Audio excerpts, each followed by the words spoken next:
कॉम्बिनेट्रिक्स में last time बात की थी, उसके दो बेसिक प्रिंसिपल्स हैं, fundamental principle of counting, then addition principle and multiplication principle. आज भी मल्टीप्लिकेशन प्रिंसिपल के हवाले से क्वेश्चंस हैं। To find the number of the divisors of 600 inclusive 1 and 600 itself, 1 और 600 उसमें शामिल हों। तो सबसे पहले आपने प्राइम फैक्टराइजेशन बनाई, 600 की 2 की पावर 3 एंड 3 की पावर 1 विद 5 स्क्वायर। सो अब हम देखते हैं कि कोई पॉजिटिव इंटीजर m जो है 600 को डिवाइड करेगा if and only if m is of the form. अगर m की ये हमारा पैटर्न लेते हैं, 2 की पावर a मल्टीप्लाइड 3 की पावर b मल्टीप्लाइड 5 की power c, where all ABC are members of Z such that 0 less than a less than 3। a 2 की पावर कितनी है 3, आपने इसको a लिया, इसी तरह इसको b लिया और इसको 2 को c लिया। तो तीनों को अलग अलग आपकी वैल्यूज़ जो हैं वो साइन है। अब 0 से 3 तक का एक आपके पास सेट बनता है 0 1 2 3, तो आपके पास 4, ये इसकी नंबरिंग जो है वो 4 होगी। दूसरे में आपके पास बी लाई करता था 0 1 का 2 एलिमेंट्स हैं, इसके बाद 2 चॉइसेस हैं, तो n2 इज़ 2। ये बेसिक मल्टीप्लिकेशन का principle, n1 with multiplied n2 with multiplied n3। So in this way आपके पास ये आंसर जो है 24 आ जाता है। तो there are 24 positive divisors of 600। इस तरह से नेक्स्ट क्वेश्चन है कि determine the number of ordered pairs of positive integers ab such that LCM of two numbers ab is written 2 की पावर 3 मल्टीप्लाइड 5 की पावर 7 एंड 11 की पावर 13, कॉल इट 1। और ये नंबर 3 में आपने एक चीज़ पढ़ी थी जिसको हम कैनोनिकल फॉर्म भी कहते हैं, और उसने कहा कि अगर a का आपके पास ये ले लिया जाए 2 की पावर x, 5 की पावर y एंड 11 की पावर z, b का जो स्ट्रक्चर है वो भी ऑलमोस्ट इसी तरह का, 2 की पावर s एंड 5 की पावर t एंड 11 की power u। So maximum of X is equal to 3, ये 3 है एक्स एस का। इसी तरह से y t के साथ 7 है और z u, तो आखिरी वाले जो z u हैं इनका क्या मैक्सिमम वैल्यू आपके पास 13 है। अब हम पहले की बात करते हैं कि ऑल ऑर्डर्ड पेयर हमने देखने, और एक्स एस जो हैं वो बिलोंग करें मैक्सिमम 3, आपके पास उन्होंने तादाद ली है, तो हम इसको 0 से शुरू करके 3 तक जाएंगे। 0 विद 3, 1 विद 3, 2 विद 3, यानी एक्स की वैल्यू एक बार आप 3 लेते हैं, फिर एस की वैल्यू आप 3 लेते हैं। तो इस तरह से दूसरे लफ्ज़ों में अगर आप की आसानी के लिए इसका मतलब यह है कि x बिलोंग टू 0 1 2 एंड 3। तो ये अगर एलिमेंट वाइज हम देखते हैं तो हमारे पास ऑर्डर्ड पेयर बनते जाते हैं 1 3 2 3 3 3। अब 3 से आगे ये x की वैल्यू है, यहाँ पे आपने क्या रखा है y फिक्स था, यहाँ पे जो है ये देखें y की वैल्यू क्या है फिक्स्ड है। अब आगे आप x फिक्स रखेंगे और y को चेंज करेंगे 3 2 1 एंड 0। सो इट्स आपके पास टोटल जो तादाद बनती है वो क्या है 7 है। तो 7 चॉइसेस हैं फॉर एक्सेस के लिए।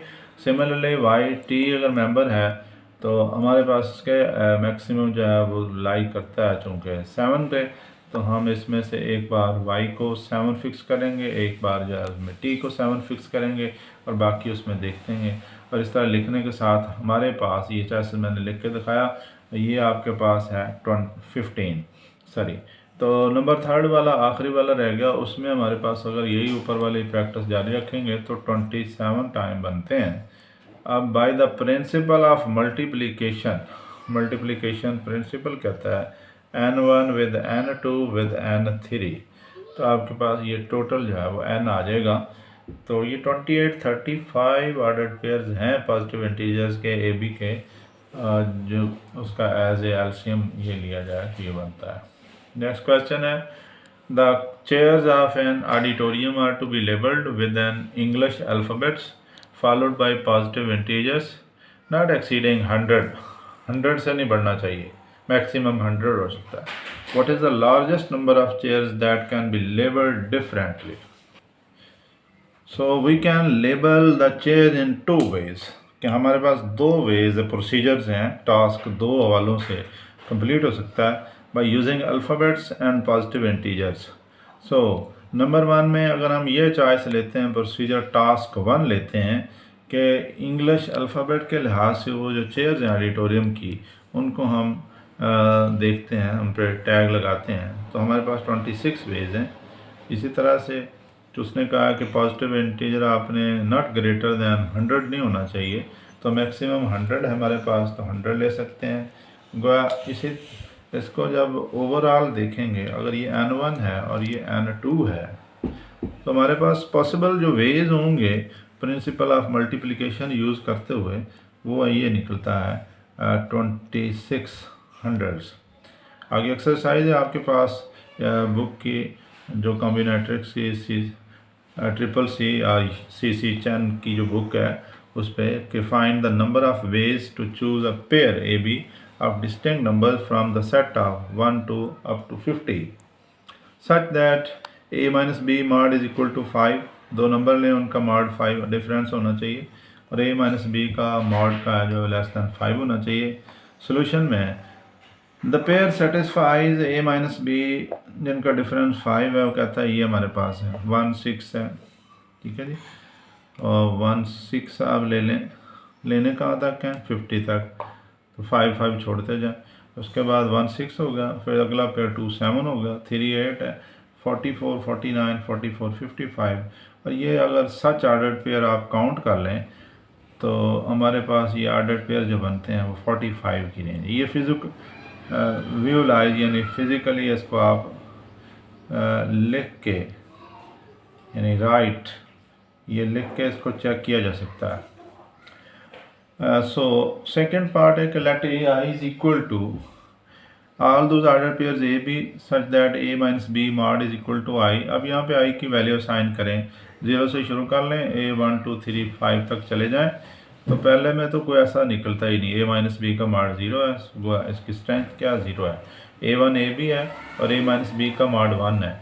अब इसमें देखें 1 2 का मॉड 1 है, 2 3 का मॉड 1 है, तो आगे से आगे कैरी करते जाएं, 3 4 5 6 7, तो 1 आपके पास ख़त्म हो जाएगा। इसकी A1 की जो आपकी स्ट्रेंथ निकलेगी 49 है, A2 में 2 के इक्वल है, तो 2 का मार्क डिफरेंस रहना दें, और इस तरह से ये तादाद 48 के इक्वल निकलेगी। और 3 में आपने क्या करना है, A माइनस बी का मार्क 3 है, तो 1 से 4 लें, 2 आगे 5 के साथ है, तो इस तरह इसको लिख के वो इजी रह जाएगा आपके लिए, उसको सर्कल कर लें, और जैसे प्राइम नंबर को हम सॉर्ट आउट करते थे उसी तरह से इनका आपस में। तो 47 50 पेयर आखिरी बनता है, उसकी तादाद 47 है। A4 को भी आपके पास इस तरह से अब 46 है, और A5 के लिहाज से अगर हम करते हैं तो फिर ये आपके पास 45 तादाद निकलती है। अब टोटल नंबर ऑफ जो सच ऑर्डर्ड पेयर्स हैं, उन सब में आप टोटल ऊपर वाली तादाद सारी की सारी ऐड कर लें, और ये मेरे पास आंसर जो है वो 235 की इक्वल है।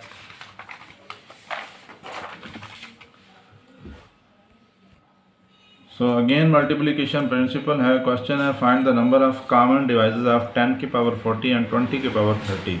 तो 10 की पावर 40 इसको स्प्लिट किया 2 5 और इसको अलग अलग कर लें, ये प्राइम फैक्टराइजेशन है। 20 की पावर 30 इसको देखें 4 मल्टीप्लाइड 5 करेंगे, गोया ये आपने क्या करना है, प्राइम फैक्टर्स किसके हमारे पास प्राइम फैक्टर बनाए जा रहे हैं।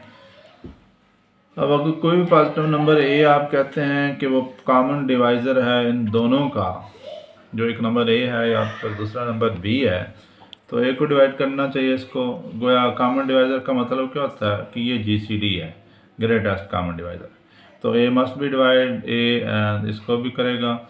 और फिर आपके पास ए डिवाइड्स 20 की पावर 40 विद 5 की पावर 40, यानी ये वाला और ये भी। So which is possible only when a is of the form a is equal to 2 की पावर x and 5 की power y. So x belongs to 0 1 to 40 and y belongs to 0 1 to 30. So there are 41 choices for x, 41 choices for x and 31 choices for y. तो x के लिए 41 है, y के लिए आपके पास 31 चॉइसेस हैं। Hence there are 41 multiplied 31 which is equal to 1271 choices for A. तो ये दोनों को आपस में मल्टीप्लाई कर लेंगे, जो कि वही तरीक़ाकार है n1 विद मल्टीप्लाइड n2। सो इसमें आपके पास एक तो प्राइम फैक्टराइजेशन है, दूसरा जीसीडी है, और फिर दोनों को अलग अलग जो आपके पास तादाद बनी है उनको सबको आपस में मल्टीप्लाई करें। दैट मेक्स कि आपके पास टोटल जो बनता है 1271 चॉइसेस जो हैं वो रिड्यूस हो जाते हैं। और इसी तरह से रेलेवेंट एग्जांपल जो है वो और भी आपके पास, और इसको कंप्लीट कीजिए।